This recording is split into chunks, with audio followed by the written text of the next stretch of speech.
Greetings and welcome back to the Galley of the Sun.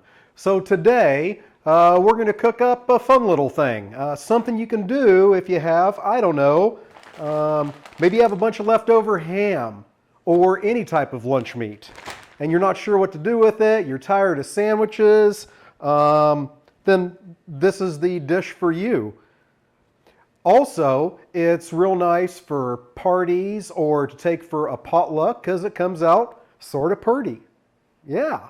So we're going to make a broccoli ring today. So the first thing we're going to do is get the innards put together, as we love to do. Broccoli ring, you need broccoli.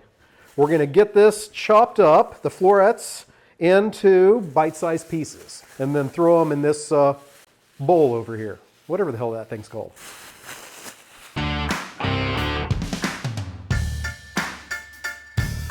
And if you don't have enough broccoli, you can certainly use the stalks. Just cut them into bite-sized pieces. This is going to cook long enough to where they'll get a little tender, but still a little texture to them.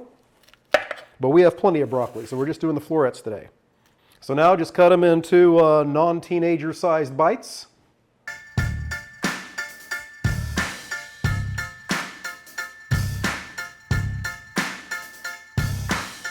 All right, next you get your ham, lunch meat, whatever, and then, same as the broccoli, dice that down into bite-sized pieces, non-teenager bite-sized pieces.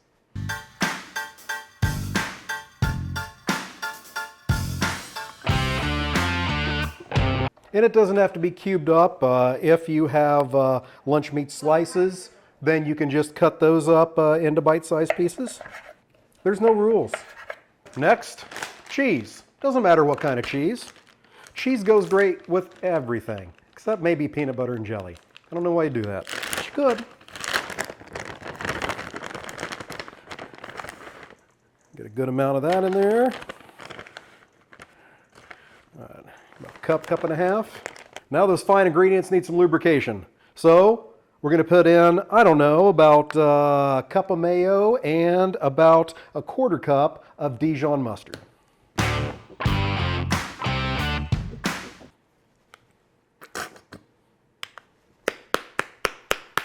The obligatory obscene mustard splooge.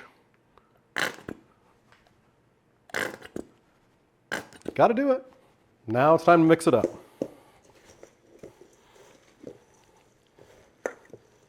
Could you use a spoon or a spatula? You could. Could you use your hands? You could, but I hate getting my hands cold. And then after you get it mixed up, you're sort of eyeballing it here and doing a test. If everything is coated with the mayo Dijon mustard mix, then you're probably good to go. If it's not, if you're seeing spots that are not coated, I probably need to add a little bit more. It does make a big difference in the finished product. Once you're happy with the homogeneousness of it, big words, then we can move on to the next step. Now here's where we get artistic. I've got my oven already preheated to 375 degrees. I have a couple packages of crescent rolls. You need 2.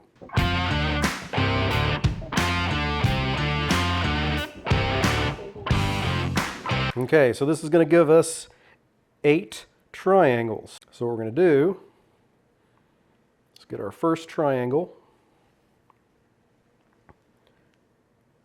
Lay it down with the base towards you and the pointy end away. And then 90 degrees from that, you do it again, where just the corners are meeting. Then opposite the first one, and opposite the second one.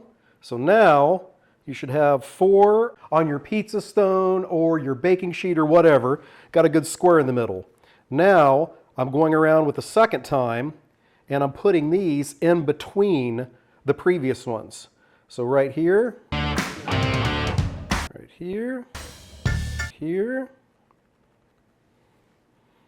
and right here. If it overlaps a little bit, that's just fine. Now we open our second, and then in all the gaps, and we're going to put it out a ways from the center to try and fill in this area. This is going to be our base here.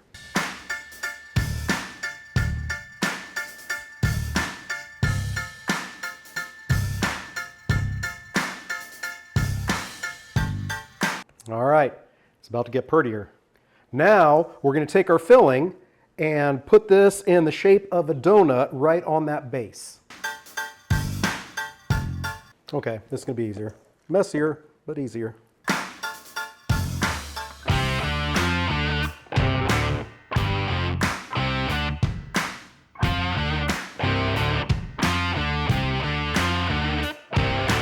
There's a little bit left, but I'm pretty happy with this.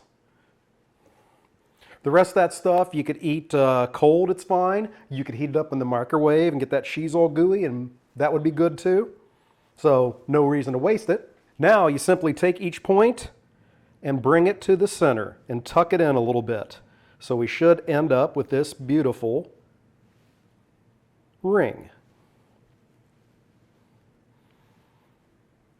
And it's okay if there's some gaps in there. That's going to be just fine. It's still going to be pretty. It's still going to taste the same.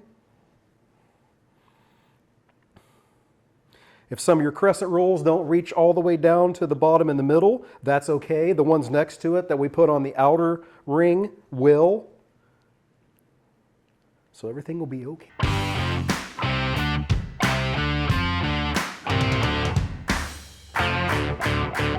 There we go. Now into our 375-degree oven for about 12 minutes. At about the 10-minute point, I'm going to start eyeballing it and seeing if I like the color of the crescent rolls on top. Once I do, I'm going to pull it out. But it should be about 10 to 12 minutes. All right, so went a little longer than 12 minutes. Ended up going about 19. It's looking pretty. Let's get it out of the oven. That cheese is beautifully melted. Nice golden brown crust. Now, caution, this is filled with cheese. Got a lot of mayo in there. Got some mustard in there. When you combine those three ingredients and heat them to 375 degrees, it will remove the skin off the top of your mouth before you can even think. So let it set for a little bit. Hey, as we're waiting, if you like what you're seeing, there's a button for it. It's called the like button. Hit it. Hit that. There's a subscribe button too. That will tell you when every one of our videos is out. Have you tried this before? Do you have a variation on it? We do too, and I'll be doing it in a future episode. Put that down in the comments. We would love to hear from you. All right, now we're going to give it about 10 minutes to rest. We'll give this a try. As we're waiting for it to cool down, we can go ahead and cut it. I think the best way, you can use a, it's the wheelie thing, the pizza cutter. You can use a pizza cutter to do it. I think this is the best way to go.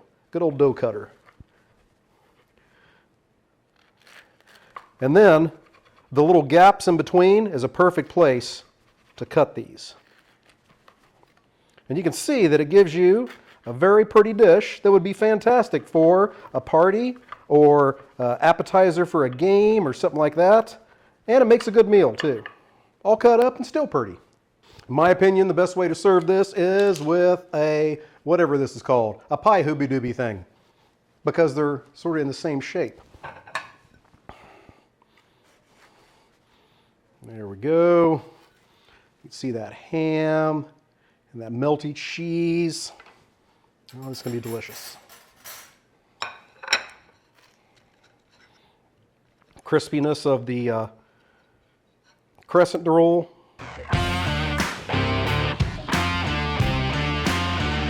Tastes just like Mama never made it. So, that's it. Give this a try. Thank you so much for joining us. And until next time, fair winds and following seas.